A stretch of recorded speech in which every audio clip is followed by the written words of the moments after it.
வணக்கம். சங்க இலக்கியம் அப்படின்னா என்ன? சொற்களின் உயிரே இலக்கியம். நம்ம எதை பேசினாலும் அந்த சொற்களுக்கு உயிரா இருக்கணும், அதுதான் இலக்கியம். நற்றிணை, குறுந்தொகை, ஐங்குறுநூறு, பதிற்றுப்பற்று, பரிபாடல், கலித்தொகை, அகநானூறு, புறநானூறு என்பது 8 தொகை. இதுல இந்த அகநானூறு, புறநானூறு இருக்கு பாருங்க, அதான் முழுக்க முழுக்க இலக்கியம்.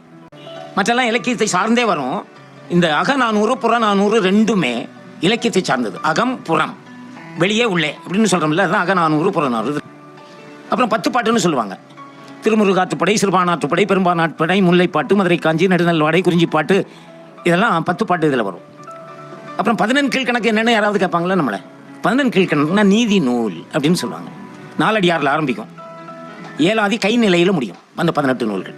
4 அடியார், இன்னா 40, இனிய 40, கார் 40, களவழி 40, திருக்குறள், சிறுபஞ்சமூலம், ஆசாரக்கோவை அப்படின்னு 18 நூல்கள்.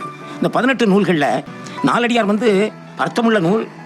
ரொம்ப முக்கியமான நூல் திருக்குறள் தான்.